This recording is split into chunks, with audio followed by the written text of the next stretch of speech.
Una habitación cerrada. Un ritual oculto. Un secreto que nunca debí ver. La llave no hacía falta. Muchas vueltas para saber que guardaba algo más que una cerradura.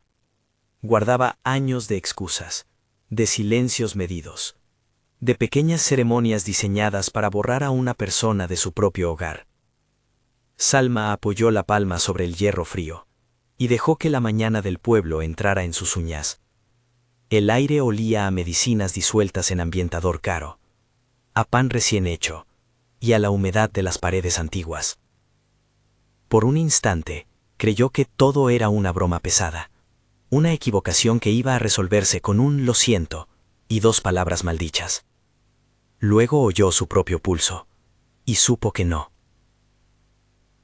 Llevaban 8 años casados. 8 años en los que Marcos había tejido una historia tan pulcra que parecía un escaparate.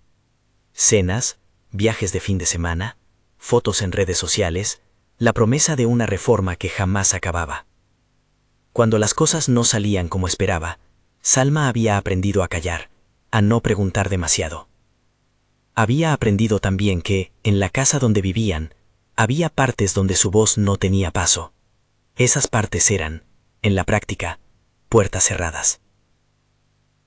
Miró la puerta otra vez. La madera estaba barnizada, sin astillas. Un vidrio opaco dejaba pasar la luz sin permitir la escala completa del interior. Nadie se imaginaba que tras esa puerta, la vida podía dividirse en 2. Un salón luminoso con fotos sonriendo hacia la calle, y una habitación que, si se abría, contaría la historia que Marcos había intentado enterrar. Ella no lo sabía aún, pero lo intuyó. El secreto iba a golpear con la fuerza de algo cotidiano. Y la palabra ritual, esa que el título de su cabeza repetía como un sortilegio, comenzaría a definirse no como un conjuro, sino como una coreografía de mentiras. Salma recordó la primera vez que vio los zapatos embarrados en el rellano del edificio. Eran zapatos de mujer, mojados, con barro pegado en las suelas, y estaban meticulosamente colocados junto a la puerta de Marcos y suya, como si alguien, tras usarlos, hubiera limpiado el exceso y los hubiera colocado para que no llamaran la atención. Cuando preguntó, Marcos sonrió y dijo que era de una tarde en el jardín del pueblo con su madre. «La casa está en obras, no podía recibirla aquí», explicó, y Salma dejó escapar un aire que pretendía ser de aceptación. «No te preocupes», dijo ella, «haz lo que tengas que hacer». En el fondo, una voz pequeña, la más honesta que tenía, le sugería que no debía dejar que el silencio se instalara. Pero esa voz se perdía con facilidad entre facturas, mensajes de trabajo, la rutina del supermercado. Había cosas que se decían en la mesa. «Mi madre está bien. Es solo una reforma. Cuando acabe todo te lo enseñaré». Y una imagen repetida como un gesto ensayado. Marcos saliendo temprano por la mañana con un maletín y volviendo tarde con el mismo semblante neutro, como si llevara puesta una máscara diplomática. Eso fue hasta la tarde en la que la curiosidad se volvió una especie de urgencia. Ocurrió en el despacho de la casa, entre papeles que parecían normales, contratos, facturas del estudio de arquitectura, presupuestos de ladrillos. Salma quería arreglar la lámpara del pasillo. Necesitaba una herramienta que Marcos guardaba en un cajón, y al abrirlo encontró un archivador que no conocía. La tapa chirrió y sacó a la luz un universo de papeles ordenados por fechas, sellos, tickets de farmacia y notas manuscritas. Nada llamativo a primera vista, salvo por una anotación que a Salma le heló la sangre por su brutal cotidianidad. La medicina se le acabó otra vez. Encargar en nuevo amanecer. Evitar preguntas. Firmar entrega. Debajo una abreviatura que ella no supo leer en el momento, algo que parecía una rúbrica. Salma cerró el archivador con cuidado para que nadie notara que había estado allí. Sentía que se adentraba en un lugar que no le correspondía, como si hubiera abierto un cajón que por decencia o por miedo sus manos no debían tocar. Sin embargo, la frase seguía en su cabeza, insistente, repitiéndose como un latido. La medicina se le acabó otra vez. Esa noche en la cocina, Marcos puso la mesa como si nada. La conversación sobre un nuevo contrato de su empresa ocupó la mitad de la cena. La otra mitad la llenó la televisión con un reportaje sobre reformas urbanas. Salma no comió mucho. A la hora del café, mientras Marcos hablaba de plazos, ella fingió interés y tomó la cuchara con movimientos que le parecieron ajenos. Sentada sola en el sofá, dejó que los hechos le pasaran por el costado en una sucesión que era a la vez vil y perfectamente doméstica. Recibos, notas, la palabra medicina, escrita con una tinta que parecía la misma de las cuentas corrientes.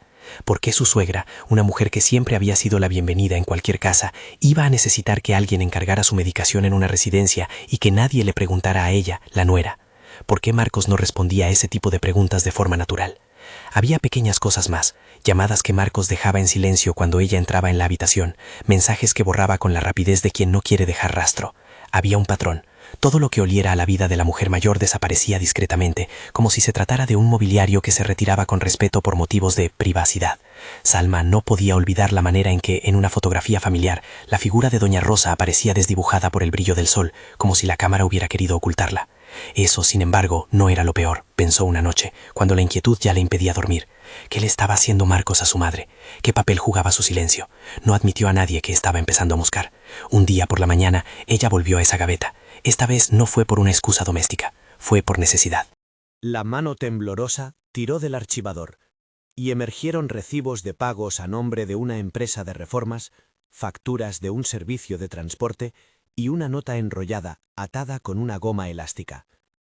La nota no tenía la caligrafía de Marcos, era una letra pequeña, inclinada, que parecía de mujer. En ese papel, apenas legible, había una línea que la dejó clavada. No confíes en nadie que hable por mí. No había firma. Había también, como si aquella papel estuviera hecho para ser visto por ojos extraviados, una dirección: Nuevo Amanecer, número de la carretera que llevaba al pueblo donde vivió el primer marido de doña Rosa hacía años. El siguiente paso fue casi inevitable. Una mezcla de vergüenza y justa indignación la empujó a comprar un billete de bus con destino a Nuevo Amanecer. Antes de subirse, paseó por el barrio con la sensación de quien vuelve a casa tras un viaje que no ha hecho. La ciudad le dio la espalda con el ruido de siempre: motos, hornos, el aroma de café que sale de una cafetería abierta al ladrillo.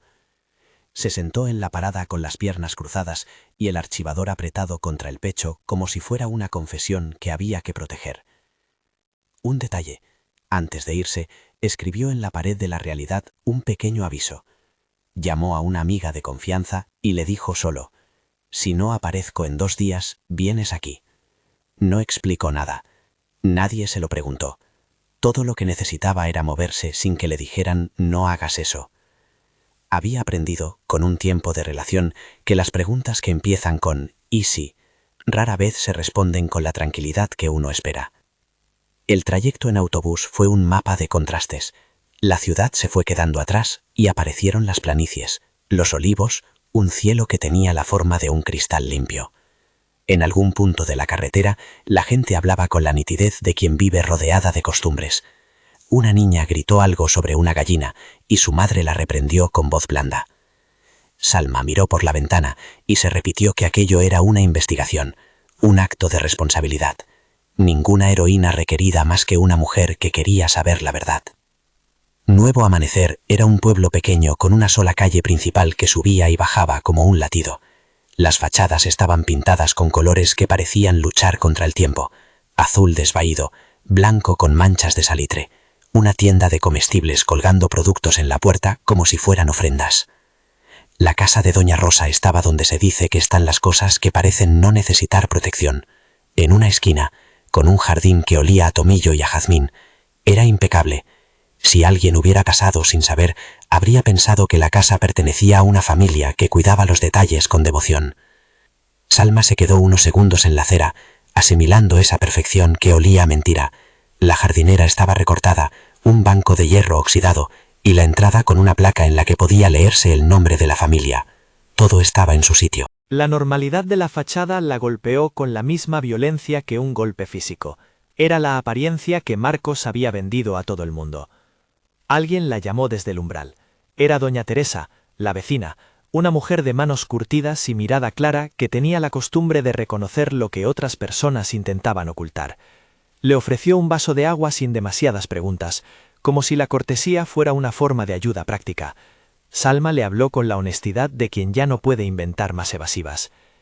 «Busco a la señora Rosa», dijo. «Soy Salma, su nuera». Doña Teresa dejó de frotar las manos y miró a Salma con una mezcla de sorpresa y una ternura que parecía venir de lejos. ¿La nuera?, repitió. «Pero usted no vive aquí, ¿no?». Salma asintió y explicó que llevaba semanas con inquietud, que había facturas, papeles, una llave y demasiadas contradicciones. Teresa no dijo nada al principio, la dejó hablar y la escuchó con la paciencia de quien ha visto muchas historias parecidas: matrimonios que resisten, secretos que marchitan casas, hijos que se cierran en sí mismos. Cuando Salma terminó, Teresa le tomó la muñeca y, sin palabras, la condujo hacia la puerta de la casa. «La puerta está cerrada», dijo Teresa con sencillez. «Desde que la reforma empezó, nadie entra salvo los que vienen con coches que no aparecen en el pueblo». Eso fue un golpe que Salma no esperaba. La imagen que había imaginado, una casa vacía, un abandono evidente, se disolvió en la evidencia opuesta. Alguien cuidaba la apariencia con celo. El ritual oculto, si es que el término cabía, se revelaba ahora no como una cuestión de superstición, sino como un engranaje, la impostura de la vida de doña Rosa, en manos de quien necesitaba taparla para que pasara por otra cosa. «Es extraño», dijo Teresa. «Doña Rosa salía a su jardín hasta hace poco. Ahora la gente viene con bolsas, las deja en la entrada y se van. Algunos dicen que es por su salud, otros no sabemos». Salma sintió que la garganta se le apretaba. La costura que unía la verdad con la mentira estaba hecha de actos minúsculos: una bolsa dejada en el umbral, una firma falsificada, una foto colocada en una pared. Todo era acto y contracto, una serie de pequeños gestos que, repetidos hasta el cansancio, se habían convertido en rutina. Eso era el ritual que empezaba a comprender, la puesta en escena sostenida por Marcos que mantenía la mentira en pie. Antes de que pudiera avanzar más, Teresa la condujo hacia el pequeño salón de la casa. Las paredes estaban forradas con fotografías enmarcadas, celebraciones, cumpleaños, bautizos. En todas ellas, la figura de Marcos era protagonista. Doña Rosa aparecía en un sitio secundario, siempre sentada, siempre mostrando una sonrisa que no alcanzaba los ojos. No había rastro de soledad o descuido, todo parecía correcto. Y sin embargo, Salma notó algo que no se le vino a la vista hasta que lo señaló la vecina. En la pared lateral, una puerta más pequeña, casi como una alcoba, tenía una cerradura diferente. Estaba cerrada con una llave que colgaba de una cadena y que, curiosamente, era la única cerradura que no brillaba bajo la luz. La llave tenía una mancha en su metal, un punto oscuro que parecía ser cera o lo que fuera que cubre las cosas que no se muestran. «Ahí», dijo Teresa, «esa puerta es la que nadie abre, es la que lleva a la habitación donde guardan lo que hay que guardar». La frase quedó a medias y ella no la completó, porque la costumbre del pueblo es decir lo que se piensa sin necesidad de explicarlo todo. Salma sintió mientras miraba la cerradura que había un muro invisible que separaba la verdad de la comunidad.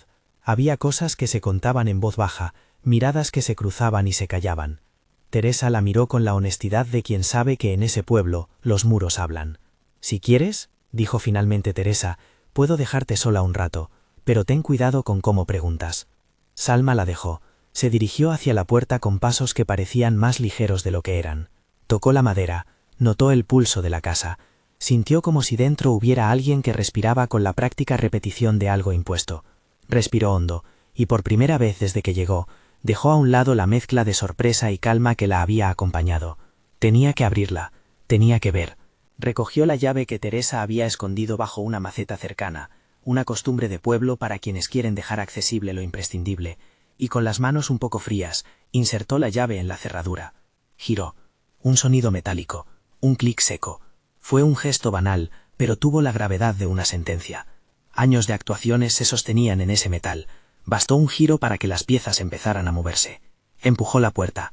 No fue un abrir teatral, fue un movimiento que descubrió un espacio que no coincidía con la narración pública sobre la vida de doña Rosa.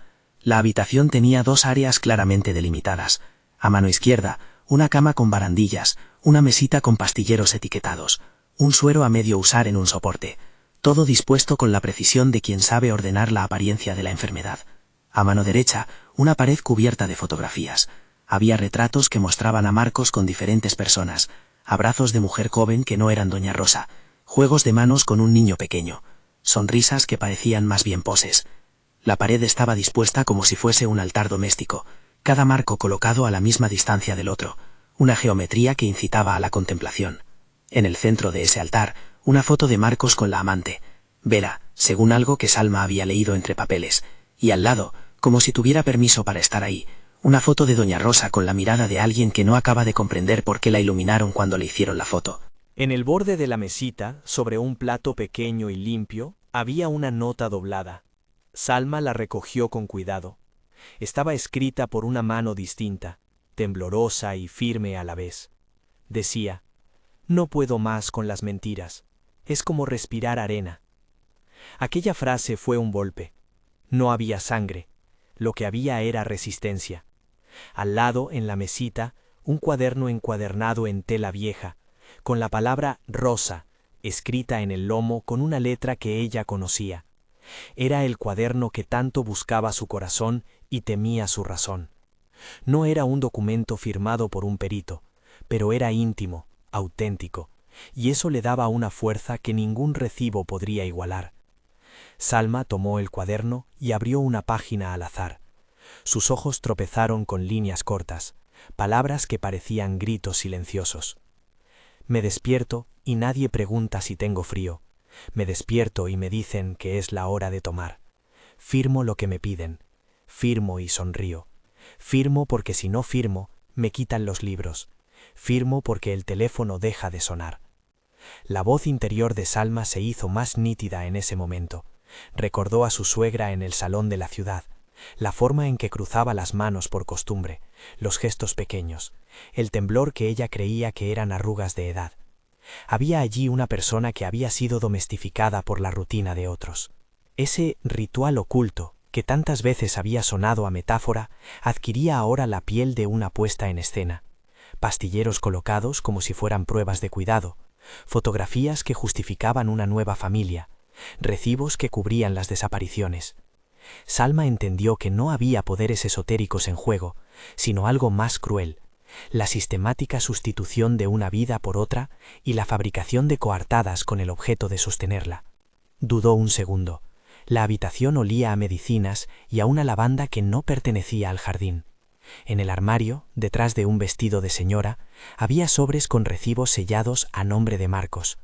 En uno de ellos, una línea escrita a mano, a nombre de S.R., señora Rosa, administrar según indicación médica, evitar preguntas. No podía creer que ese lenguaje administrativo fuera el responsable de la soledad que ahora veía en el cuarto. No podía creer que el cariño se hubiera medido en pastillas y en retiradas progresivas de autonomía. Abrió el cuaderno más despacio y entre las hojas encontró un objeto que la dejó sin aliento. Una fotografía en blanco y negro, vieja, en la que aparecía doña Rosa en su juventud, con la mirada decidida y un pañuelo anudado en la cabeza. Escribió debajo una fecha, casi borrada, julio 1979. Al dorso una nota: «No soy un adorno para la pared». La nota parecía escrita desde un lugar de rabia contenida. La persona que había escrito eso estaba viva en la hoja, al menos lo había estado en algún tiempo.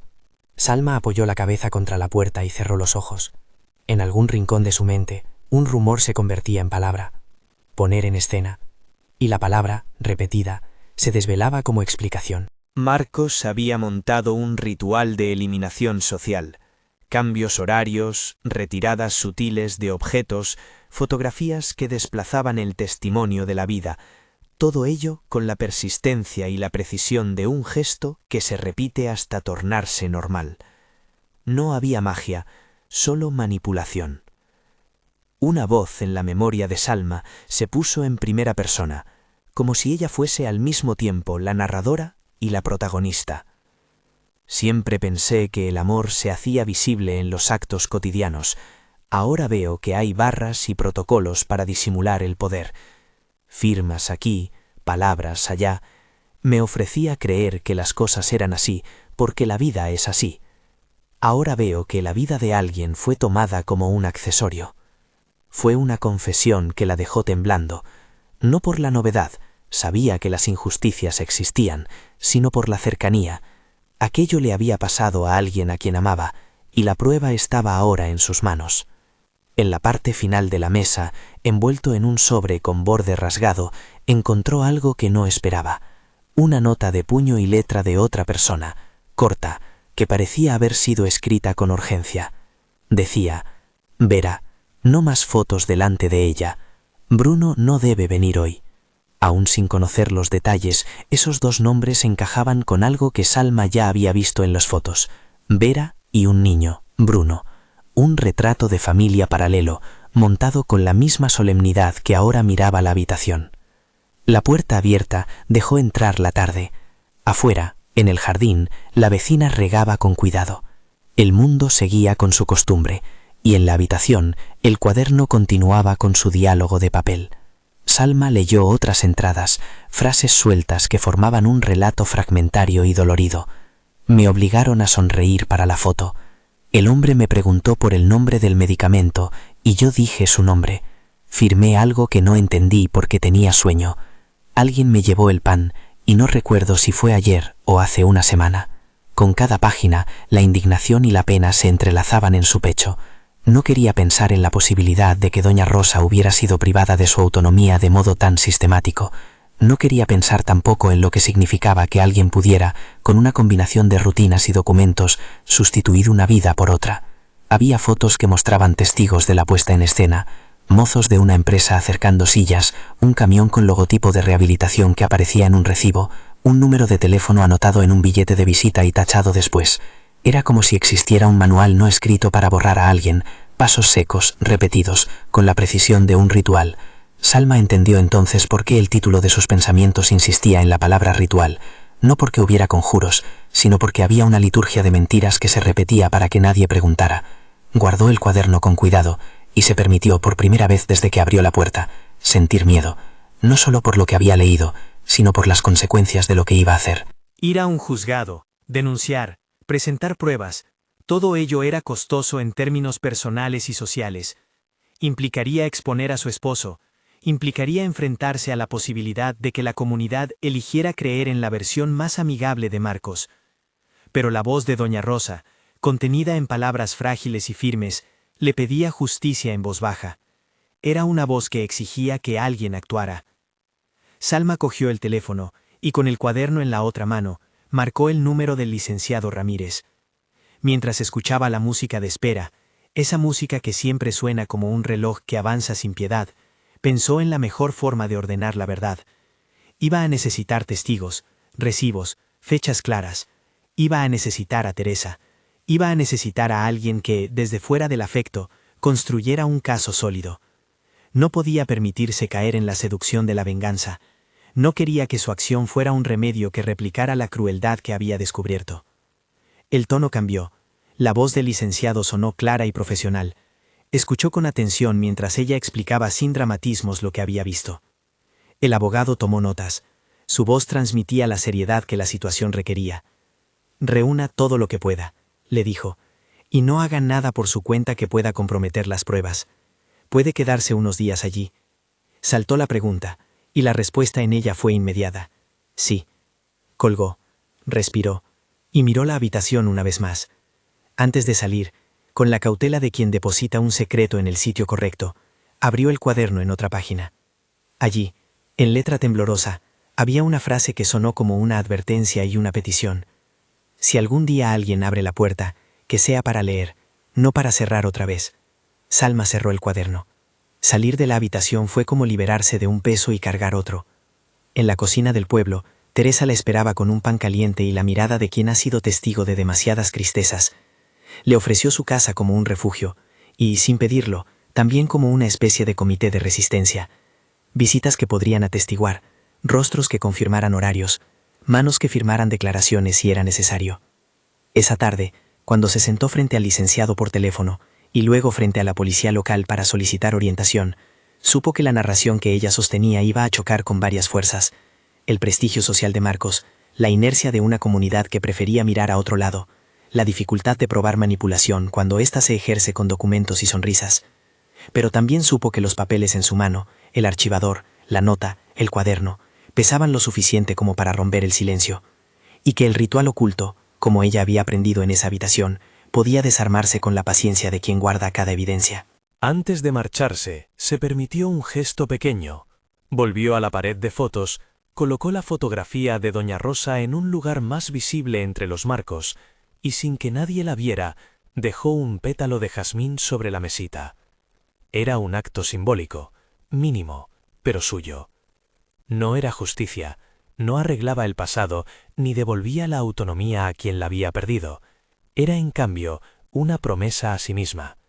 La casa no sería un altar para la mentira si ella podía evitarlo. Al salir de la casa, con las llaves empañadas por la humedad de sus manos, sintió que había cruzado una frontera. Afuera, el pueblo volvía a sus sonidos. Un niño montaba en bicicleta y un señor barría la puerta de su tienda. Para la gente, la mañana podría seguir siendo la misma. Para ella, en cambio, nada volvería a serlo. Había abierto una habitación que nadie debía ver, y el acto de hacerlo le había cambiado la responsabilidad.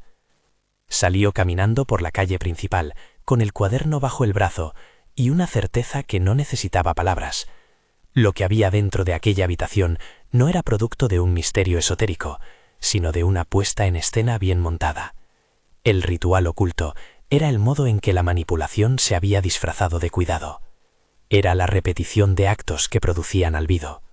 Mientras el sol bajaba, Salma anotó en su móvil los nombres que tenía: Vera, Bruno, Teresa, licenciado Ramírez.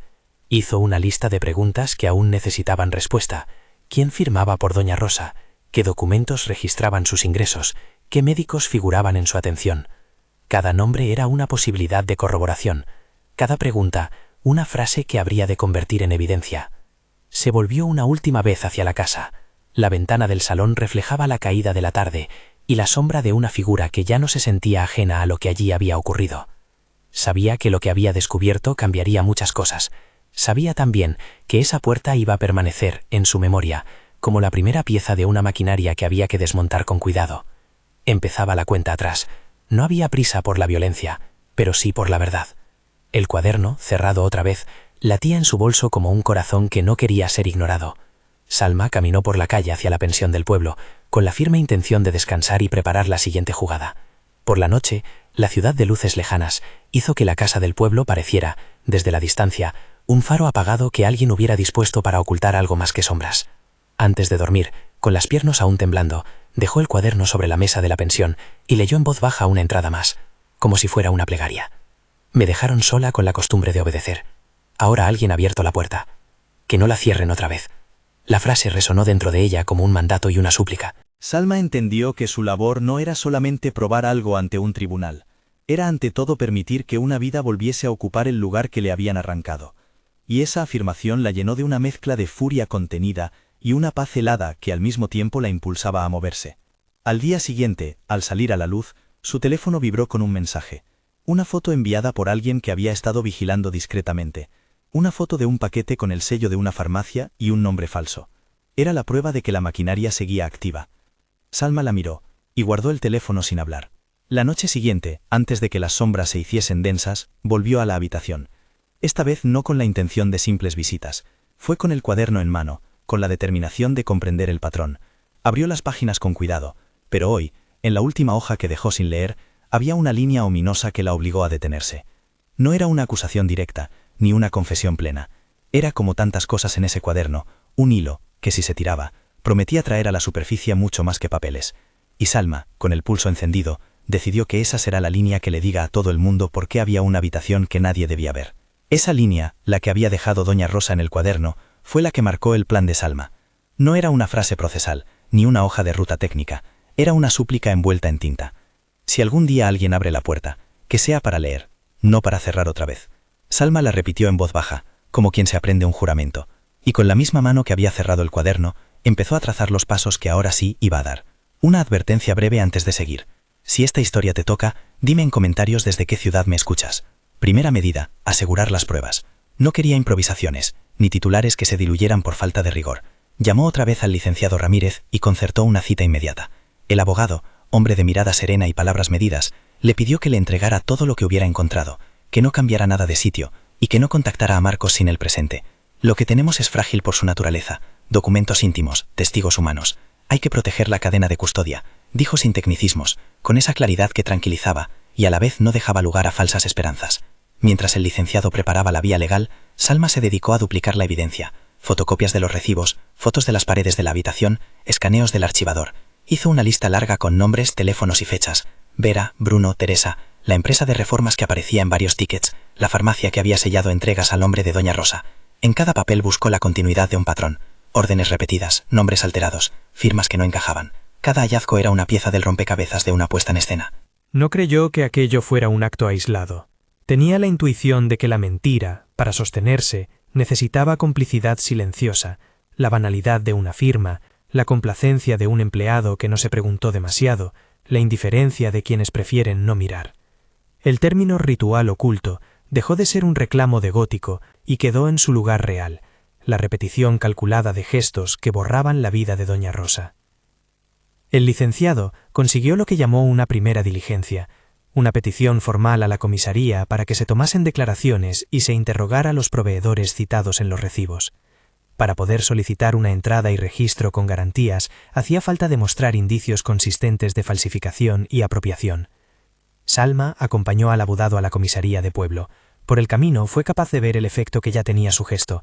Gente que la saludaba con una mezcla de curiosidad y pena, miradas que hasta entonces se habían quedado en silencio. La intervención fue metódica. Los agentes que dieron copia del cuaderno, fotografiaron la pared de fotos, tomaron la lista de nombres. Uno por uno se fueron cruzando con los papeles que ella había aportado. En la comisaría, un sargento, rostro curtido, voz seca, le habló con franqueza. «Tenemos que ser muy cuidadosos, señorita. Los delitos económicos se pueden camuflar, pero si hay firmas y hay testimonios, podemos avanzar». Ella asintió. La paciencia era la aliada de la justicia, pero la paciencia no era pasividad. Mientras las diligencias avanzaban en el ámbito policial, Salma decidió afrontar lo que más le costaba: hablar con Vera. Vera era un nombre que hasta entonces había sido para ella una sombra en las fotos, una sonrisa incómoda entre Marcos. Saber que existía otra vida, otra familia que Marcos había compuesto como una réplica, le despertaba sentimientos contradictorios. No quería convertir a Vera en víctima única ni en culpable exclusiva. Necesitaba, sin embargo, su testimonio. Si el montaje se había sostenido con imágenes y coartadas, alguien que hubiera estado dentro de esa puesta en escena podría aportar lo decisivo.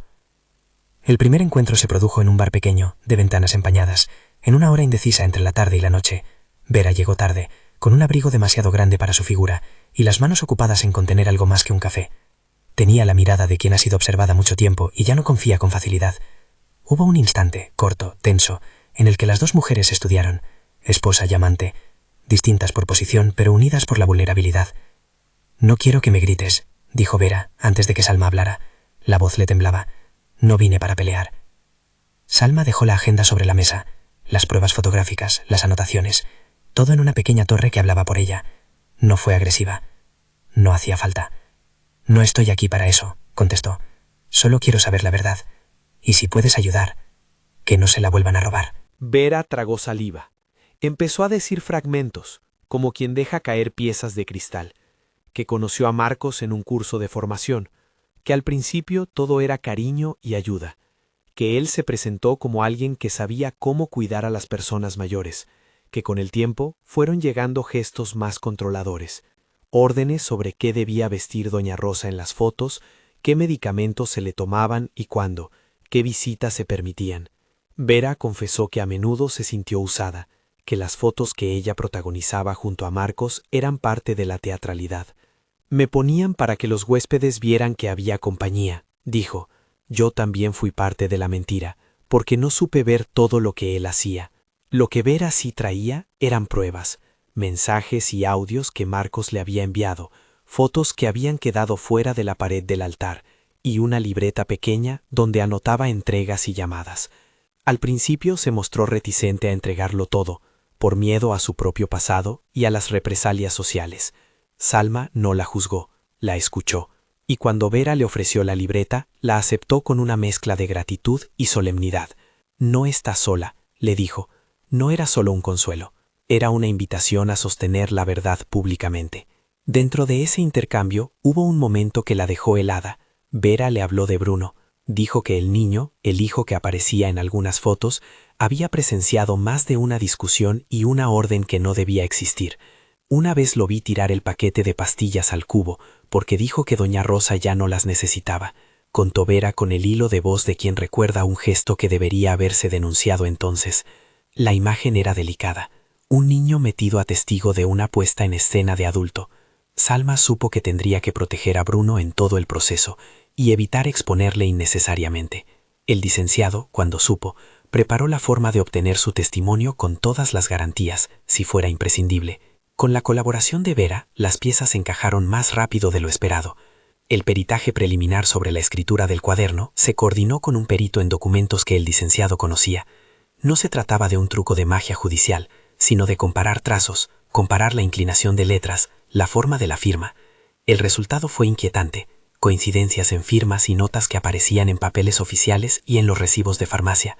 Además, la farmacia en cuestión reconoció haber servido envíos a una dirección que no coincidía con la residencia habitual de doña Rosa y aceptó mostrar registros electrónicos de pago. Los expedientes empezaron a formarse como cadenas lógicas. Mientras tanto, Marcos seguía con su vida pública impecable. Reuniones, llamadas, salidas a eventos que un marido ejemplar no se perdía, pero no era invulnerable. A partir de lo que había presentado Salma y el licenciado, la policía obtuvo una orden de registro para Nuevo Amanecer y para la oficina que Marcos usaba como punto de coordinación de sus servicios. La orden no era un acto de venganza, era una medida legal que buscaba garantizar pruebas. Salma sintió una mezcla de alivio y miedo. Sabía que las consecuencias, tanto para ella como para la comunidad, podían ser grandes. El día del registro, el pueblo se despertó con la presencia de coches oficiales. Vecinos que habían sido reticentes a hablar se asomaron a las rejas, algunos con el gesto duro de quien no quiere verse implicado, otros con la expresión de quienes esperaban lo que se veía venir. Teresa acompañó a Salma durante la espera. Ambas conversaban en voz baja, sosteniéndose. «No hablé antes porque no quería entrometerme», dijo Teresa. «Pero ya no se trata solo de no entrometerse, se trata de que lo que uno calla se vuelve cómplice». Los agentes hicieron su trabajo con calma, pero también con la precisión de quien sabe que cada gesto queda registrado. Revisaron archivos, extrajeron discos duros, fotografiaron paredes y empaquetaron el cuaderno de doña Rosa como si fuera una pieza frágil de museo. Cuando llegaron a la casa de Nuevo Amanecer, la imagen que esperaban encontrar, abandono institucional, fue sustituida por esa teatralidad pulcra que tanto daño hacía. Camas perfectamente hechas, pastilleros ordenados, fotografías montadas como un guión.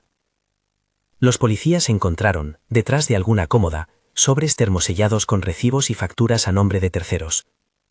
Encontraron además un montón de correos electrónicos impresos, órdenes de entrega a domicilio, notas de pago que parecía haber sido manipuladas. Reconocieron, en la pared de fotos, los rostros de Vera y de Bruno. La puesta en escena era en sí misma un testimonio. Marcos fue citado a declarar esa misma tarde. Al principio se mostró entero. Su voz fue la de la negación, que todo era cuidado, que las visitas estaban limitadas por prescripción médica, que los papeles estaban en regla. Tenía la seguridad de quien ha construido una narrativa pública y la repite hasta que cualquiera que la oye la acepta. Pero cuando la policía expuso documentos con firmas diferentes y grabaciones de llamadas donde se hablaba de firmar por ella, su compostura empezó a resquebrajarse. No hubo gritos, ni escenas melodramáticas, hubo una lenta regresión, una retirada de la máscara. En su cara quedó la traducción de lo que él había hecho, ya no bastaba con sonreír para el grupo de fotos. Lo que siguió fue una actuación institucional precisa: detención, traslado, fichero de prueba. A Marcos se le imputaron cargos que se sostenían en la evidencia: falsificación documental, apropiación indebida de bienes y un delito de abandono de persona vulnerable en grado de comisión por omisión. No eran etiquetas grandilocuentes, eran descripciones de actos concretos que la documentación y los testimonios empezaban a demostrar. En paralelo a la instrucción, Salma vivió los días más extenuantes. El proceso de reunir declaraciones, de ordenar papeles, de recordar fechas, le consumía parcialmente la vida. Dormía con el cuaderno a su lado y con el teléfono encendido por si Vera o Teresa le llamaban con novedades. Hubo noches de insomnio y tardes en las que la realidad le pesaba como un abrigo húmedo. Pero también hubo pequeños alivios: vecinos que traían panes, chicas del pueblo que ofrecían ayuda para ordenar la casa de doña Rosa, una biblioteca itinerante que prestó libros para que la futura sala tuviera textos que hablaban de memoria y cuidado. El juicio no fue inmediato. Pasaron semanas de investigación, peritajes caligráficos y gestiones administrativas. Esas semanas se llenaron de microclímax: la llegada de un mensaje de la farmacia confirmando los tickets, El hallazgo de una factura en la que Marcos había apuntado gastos personales en una partida que debía corresponder al cuidado de doña Rosa. La declaración de un transportista que dijo haber dejado paquetes en la entrada y no haber firmado nada. Todo eso, reunido, abría una vía probatoria robusta. El día del juicio, la sala estuvo repleta. El pueblo acudió en masa. Había gente que quería ver la verdad de cerca y otros que solo buscaban confirmar lo que ya se sospechaba. En el banquillo, Marcos hizo su defensa con la frialdad de quien aún cree que una buena oratoria puede sustituir a la evidencia. Su defensa fue agresiva en el ámbito técnico, puso en duda coincidencias caligráficas, sugirió errores administrativos. Pero había algo que lo traicionó: sus propias fotos, colocadas a modo de escenografía, y la intervención de testimonios humanos que describieron la repetición metódica de actos para esconder la soledad de doña Rosa. Vera habló. Su testimonio fue de los más poderosos, precisamente por su sencillez y por su honestidad. Contó cómo había sido manipulada, cómo había participado sin comprender del todo las consecuencias, y cómo, cuando empezó a ver que la vida de una persona se reducía a recipientes y marcos, sintió la obligación de romper su silencio. No fue una confesión grandilocuente, fue una resolución íntima: no volver a ser parte de una impostura. Su testimonio emocionó a más de uno en la sala, y no fue la emoción del escándalo, sino la de alguien que reconoce su propia falla y se responsabiliza cuidadosamente. Teresa también declaró. Su intervención fue de una crudeza serena. Relató la frecuencia de las visitas extrañas, la presencia de vehículos con logos diferentes, la retirada gradual de la vida pública de doña Rosa. Su testimonio no era forense, era humano, y en esa humanidad encontró su fuerza. Explicó por qué nadie había hablado antes: miedo, costumbre, no saber a quién acudir. Y dijo algo que resonó. Cuando las cosas se repiten, uno aprende a llamarlas costumbre, pero la costumbre puede ser una trampa. Bruno, con la mediación legal apropiada, hizo una declaración que fue administrada con sensibilidad. No se trató de un espectáculo, se trató de la voz de un niño que repitió lo que había visto y sentido. Su testimonio fue clave en algunos detalles que los papeles no podían probar por sí solos: que él había presenciado la entrega de paquetes, que sabía cuándo se cambiaban las medicaciones y que había escuchado conversaciones donde se hablaba de firmar si hacía falta. El juez, atento, valoró la veracidad del menor, pero también la protección que merecía. El proceso se condujo evitando revictimizarlo. Bruno fue acompañado por su tutora y por el peritaje psicológico que garantizaba que su participación no le haría daño. El licenciado Ramírez presentó el cuaderno de doña Rosa como documento central. Expuso los patrones, mostró cómo las notas se correlacionaban con los recibos y las fotografías, y explicó ante el tribunal que lo que se había hecho era una sustitución de vida: transformar la cotidianidad de una persona en un elemento de utilería para la narrativa de otro. Evitó el lenguaje moralizante. Se apoyó en la evidencia, en la lógica de la repetición y en testimonios que daban al delito su contexto humano. Marcos, en su última palabra, se mostró en silencio. No hubo ruegos, no hubo lágrimas convincentes. Su carácter público y su orden de vida no pudieron sostener la gravedad de lo que las pruebas mostraban. La sentencia, cuando llegó, fue la culminación de un proceso en el que la ley, con todas sus limitaciones, había puesto nombres a actos que antes solo se llamaban cuidado, falsificación documental, apropiación indebida de bienes y abandono por omisión. El juez explicó la decisión con voz firme. La magnitud estaba en la sistematicidad, no en un único gesto. La comunidad respiró. No fue un alivio que borrara el daño, pero sí una formalización de una justicia que lenta había conseguido encontrarse. Las sanciones económicas y la devolución de bienes fueron parte de la sentencia, aunque no eran suficientes para restaurar la dignidad arrancada. La restitución más importante fue simbólica: la revocación de poderes, la imposibilidad de representarse legalmente en cuestiones de la señora Rosa por parte de Marcos, y la autorización a Salma para gestionar lo necesario en nombre de la memoria. Tras la sentencia vino la tarea más humana y trabajosa: la reparación. Salma no quería solo un acto de venganza o la celebración de la caída de un hombre, quería que la casa dejara de ser un escenario para la manipulación. Por eso tomó una decisión concreta: convertir la habitación cerrada en un espacio de utilidad pública. Así nació la idea de la biblioteca, una sala donde la memoria de doña Rosa no sería un adorno, sino un recurso. La propuesta fue acogida con entusiasmo por vecinos, por el licenciado, que donó libros sobre leyes y derechos de mayores, por Vera, que quiso colaborar pagando parte del mobiliario, y por personas voluntarias que se habrían mantenido al margen si la causa no les hubiera tocado el corazón. La transformación fue literal y simbólica. Pintaron las paredes de colores claros, desmontaron la pared altar y guardaron las fotos que servían como prueba en cajas que ahora serían depositadas en el archivo municipal. Colocaron estanterías, un rincón para la lectura infantil, una mesa redonda donde las personas mayores pudieran sentarse a hojear revistas. Bruno, que en algún momento dudó, ayudó a escoger títulos para la sección de jóvenes. Sintió que al colaborar, su experiencia adquiría sentido y estaba protegida por algo mayor que su silencio. En la inauguración de la sala, Salma habló sin grandilocuencia. Leyó fragmentos del cuaderno de Doña Rosa, con la voz cortada a veces por la emoción, pero siempre con respeto. No leyó las páginas más íntimas, que solo el círculo familiar debía leer. Escogió aquellas líneas que hablaban de la vida cotidiana, de los deseos simples, de la dignidad de ser reconocida.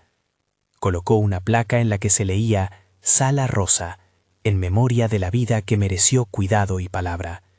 No fue un epitafio de dolor, fue una promesa de uso. La biblioteca abría sus puertas como un acto de reparación colectiva. Vera, que asistió en silencio, acercó una cajita de fotos que no formaban parte de la pared altar. Eran imágenes de momentos sinceros, fuera de la impostura. Doña Rosa riendo en un día de verano, leyendo un libro en el jardín, sujetando la mano de alguien con cariño real. Salma colocó esas fotos en un álbum que quedó en la sala como testimonio de que había habido también instantes no manipulados. No todo fue mentira, murmuró Vera cuando se apartó. No buscó absoluciones, buscó, como muchos en el pueblo, formas de enmendar un daño. Hubo resistencia en algunos sectores, algunos defendieron a Marcos hasta el final, convencidos de su cara pública. Otros se sintieron expuestos por haber callado. Salma no pretendió borrar eso. En su discurso final invitó a que la comunidad reflexionara. No se trata de señalar, sino de comprometerse. Hay formas de cuidar que dignifican y formas que anulan. La diferencia está en preguntar y en escuchar. No fue un sermón, fue una llamada a la vigilancia ética. La vida después de la sentencia no volvió a ser igual. Salma se quedó en la casa de Doña Rosa por temporadas más largas. Empezó a invertir en pequeños proyectos, talleres de lectura para mayores, encuentros con escritores, una hora semanal de cuentacuentos para niños. El espacio, antes hermético, se convirtió en punto de encuentro. Vecinos que antes apenas se parlaban pasaban a mirar estanterías, a dejar donaciones de libros, a llevar pasteles para las tardes de lectura. Lo que había sido un lugar de ocultamiento pasó a ser un lugar de encuentro. Seguía habiendo heridas. Salma no fingió que todo había sido reparado. La memoria doliente de Doña Rosa, la sensación de que una vida había sido objeto de manipulación, no se borraban con pintura ni con un acto público. Pero había una estabilidad nueva. La casa ya no era una maqueta de mentiras, era un taller de verdad. Los papeles recopilados por el licenciado se guardaron en un expediente público, accesible a quien quisiera conocer la historia con respeto. Con el tiempo, Salma descubrió nuevas cosas en el cuaderno, pequeñas entradas que hablaban de deseos que nunca llegaron a materializarse. Quisiera volver a la feria de flores. Me gustaría que alguien me leyera un poema. A veces confundo el día de la semana. Esas líneas fueron las más poderosas para ella, porque en ellas había la presencia íntegra de Doña Rosa, no como objeto, sino como sujeto. Salma las utilizó en un proyecto pedagógico. En la biblioteca se creó una sección llamada Voces que merecen ser escuchadas, donde se exhibían testimonios y relatos de personas mayores del pueblo. La sala se convirtió en catalizador de historias. Con el juicio cerrado y la sala funcionando, la comunidad empezó a contar la historia de otra manera. De relato de indignación pasó a relato de aprendizaje. Cómo detectar patrones, cómo preguntar, cómo no normalizar la ausencia. Salma participó en charlas en centros de mayores y colegios, no para exhibirse, sino para hablar de la ética del cuidado. Explicó con sencillez qué señales pequeñas podían indicar manipulación, cambios de personalidad que no cuadraban con el envejecimiento, ingredientes de aislamiento, facturas duplicadas. Habló siempre sin juicios fáciles, con la voz de quien había pasado por el proceso, y quería que otros no cayeran en la misma trampa. En una de esas charlas, una mujer mayor le dijo algo que la conmovió. Gracias por haber abierto esa puerta. Por eso mismo no me cuesta decirle a mi hijo que no estoy de acuerdo con sus medidas. Fue un comentario corto, pero lleno de consecuencias. Salma entendió que la apertura de la puerta no solo había restaurado una casa, había devuelto a muchas voces el permiso para hablar. Hubo también una pausa íntima que marcó su camino. Un día, sola en la sala, Salma abrió de nuevo el cuaderno y leyó, en voz baja, una entrada que había pasado inadvertida entre las demás. Era una frase de carácter aparentemente cotidiano, pero que para ella sonó como una sentencia de vida. Me gusta oler el pan cuando lo traen por la mañana. Me recuerda que el día siempre vuelve. Salma sonrió, y en ese instante supo que lo más valioso no era la condena, ni la restitución económica, sino la posibilidad de que los días continuaran con pequeños placeres, que la manipulación había intentado arrebatarnos. El proceso con Marcos siguió su curso en la esfera social y económica. Pérdidas patrimoniales, la imposibilidad de ejercer determinados cargos y la necesidad de una reparación moral que solo el tiempo y las acciones diarias podrían construir. No hubo por parte de Salma gusto en la humillación pública. Su satisfacción fue práctica. La casa ya no era un escenario para la mentira y doña Rosa había recuperado, a través de las palabras leídas en la biblioteca y de la memoria colección de fotos sinceras, un lugar digno. En la recuperación de la casa también hubo gestos de generosidad que sorprendieron. Algunos vecinos donaron muebles, otros dejaron libros que pertenecieron a sus abuelos. Un profesor jubilado ofreció su tiempo para organizar talleres. Una joven bibliotecaria del pueblo se encargó de catalogar y poner en marcha actividades lectoras para niños. El esfuerzo colectivo hizo que la sala no pareciera la imposición de una persona sola, sino la construcción de una comunidad que quiso enmendar una grieta. En el plano personal, Salma aprendió a convivir con la ambivalencia. Había cosas que nunca se arreglarían, el tiempo que había pasado, los años que doña Rosa quizá había perdido de autonomía genuina, pero también había descubrimientos que la llenaron de alivio, cartas que doña Rosa había guardado, recetas que mostraban su mano en la cocina, anotaciones con nombres de amigas que nadie habría pensado que existían. Descubrir esos restos de vida le permitió a Salma hacer algo importante, devolver a doña Rosa su complejidad. Hubo días en los que la rabia volvió, simple y fría. La veía en la vidada de Marcos en los días de juicio, en la indiferencia de algunos que le habían dado la espalda, en el rumor que a veces se encendía en el bar del pueblo. En esos momentos recordaba la línea que había disparado todo, que no la cierren otra vez. La repetía como si fuera un mandato, y volvía a la acción. Con el paso de los meses, Bruno creció en un entorno más protegido. Empezó a leer en voz alta en las tardes de la biblioteca, sin prisa. Su voz, antes contenida, ganó fuerza. Vera encontró una forma de rehacer su vida, se mudó a otra ciudad cercana, estudió algo que la apasionaba, y de cuando en cuando volvía al pueblo para traer donaciones y para participar en actividades que promovían el cuidado ético de los mayores. Teresa siguió siendo el corazón vigilante del lugar, esa vecina que veía, y cuando era necesario, intervenía con la mirada y con la palabra. La habitación que una vez estuvo cerrada dejó de ser un secreto. Cuando entrabas, ya no percibías la teatralidad montada, percibías niños leyendo, ancianos que encontraban compañía, voluntarios que guiaban actividades. La pared que había sido un altar ahora mostraba frases de gente del pueblo. Leer nos hace recordar quiénes fuimos. Cuidar es aprender a preguntar. La transformación material fue acompañada por una transformación moral. En una tarde de lluvia fina, con el olor a tierra mojada entrando por las ventanas de la sala, Salma se sentó ante la estantería preferida de doña Rosa. Abrió el cuaderno y leyó en voz alta, no para denunciar ahora, sino para conservar la memoria. Leyó una entrada breve y clara. A veces creo que el mundo es un cilindro de luz y sombra. Yo, cuando puedo, me siento en la parte de la luz. La voz de Salma se quebró, no de rabia, sino de alivio. Había un derecho ganado, mantener la luz encendida. Al final, cuando se contempla el conjunto, la escena que comenzó con una llave girando no terminó con la caída de una sola persona. Terminó con la construcción de una comunidad que aprendió a mirar, a preguntar y a actuar con prudencia. La habitación cerrada perdió su condición de secreto porque muchos decidieron que la verdad merecía salir. El ritual oculto dejó de existir, no por un acto mágico, sino por la labor paciente de quienes documentaron, hablaron y pusieron la ley en movimiento. En el epílogo de todo aquello, Salma colocó el cuaderno en una vitrina de la biblioteca, no como reliquia de escándalo, sino como documento de memoria colectiva. Junto a él, un cartel decía, «Leer para no cerrar puertas», un recordatorio sencillo de que la vigilancia ética, la escucha y la acción legal son herramientas que sostienen la dignidad. Mientras la sala cobraba vida, Salma tuvo un gesto que cerró el círculo. Plantó en el jardín un jazmín nuevo, junto al banco oxidado. Cada vez que alguien pasaba, las flores desprendían su aroma. No era un monumento grandioso, era la insistencia cotidiana de algo que, todo aquel tiempo, la impostura había intentado arrancar.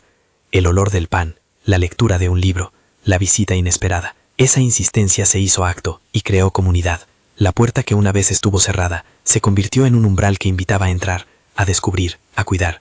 Y Salma supo que lo que ella vio y denunció no era un misterio místico, sino la evidencia de una coreografía de poder. Actos repetidos, gestos de sustitución, una puesta en escena mantenida hasta que alguien, con paciencia y valor, la desmontó. Si te ha llegado esta historia, cuéntame en los comentarios qué habrías hecho en el lugar de Salma. Y si quieres escuchar más relatos como este, suscríbete para que no se cierre otra puesta sin que podamos leerla juntos. Gracias por acompañar esta historia hasta aquí.